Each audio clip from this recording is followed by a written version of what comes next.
And no quorum.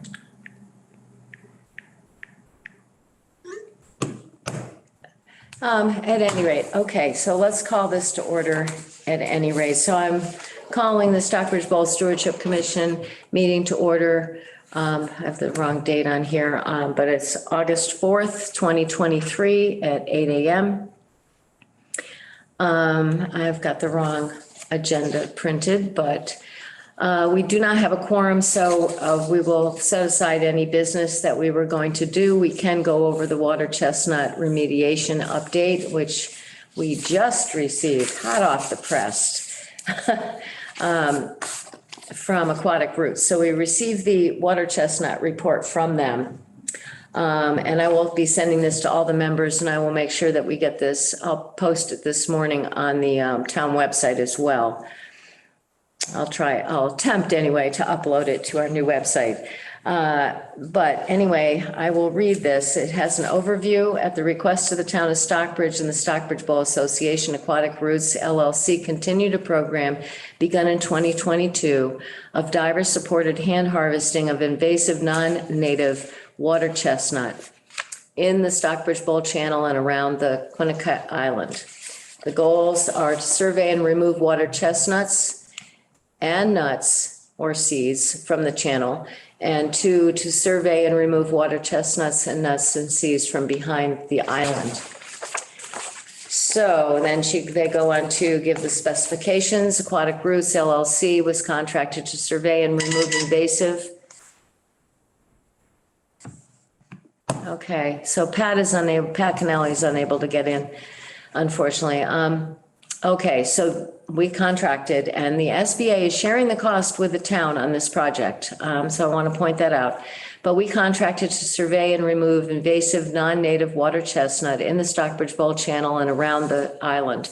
To accomplish this, Aquatic Roots used hand harvesting techniques to remove the entire plant, including its roots and nuts or seeds, helping to prevent both the regrowth and the spread of water chestnuts while preserving native plant species and in-lake recreational uses, including boating, swimming, and fishing.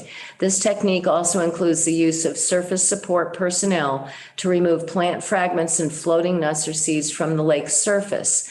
The benefits of diver hand harvesting methods include: number one, it's natural, non-chemical solution. Number two, it's selective harvesting, preserves native plant species. 3, it controls the spread of new growth by using surface support personnel to collect floating nuts and seeds and plant fragments. Number 4, no extended loss of recreational use. The team lead used GPS tracks to track areas that were surveyed. Only the team lead had tracking capabilities. Launch site was 28 Lake Drive, and so we thank you. 28 Lake Drive. A maintenance visit is scheduled the week of August 7th, 2023. And in the email that just came in, it sounds like they will actually be here tomorrow from 6 to 10 a.m. So they're doing their follow-up, it sounds like tomorrow, based on the email we just received.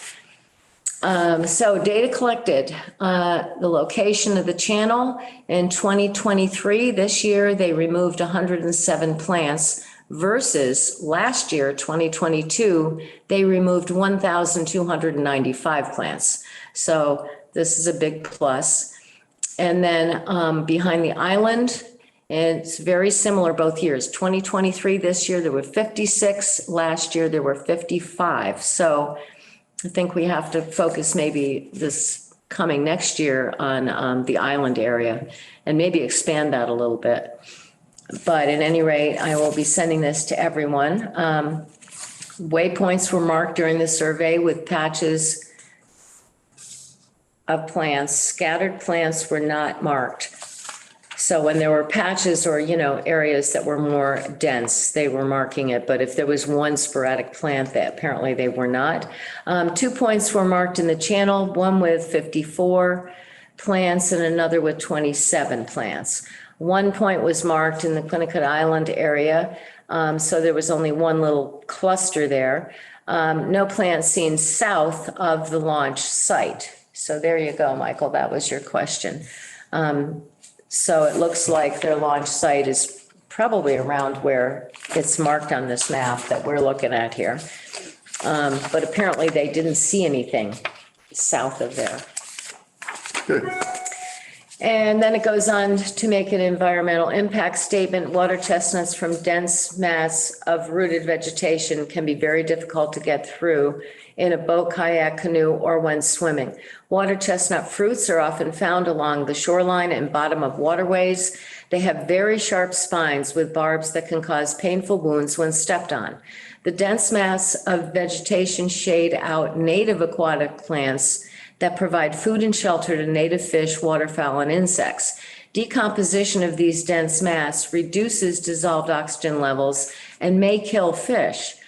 Property values along shorelines of infested waters may also decrease. Recommendations: repeat plant removal early each growing season.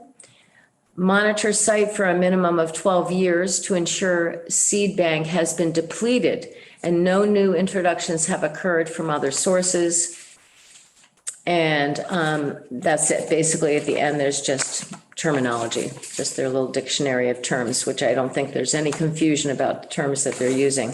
So anyway, this will be sent out and it'll be posted to the town website as soon as I can manage that. And Michael, you had some statements you wanted to make. Well, I just want to say that who's ever listening, I don't know if anyone's listening, tomorrow is the Stockbridge Bow Association annual meeting at the Mount.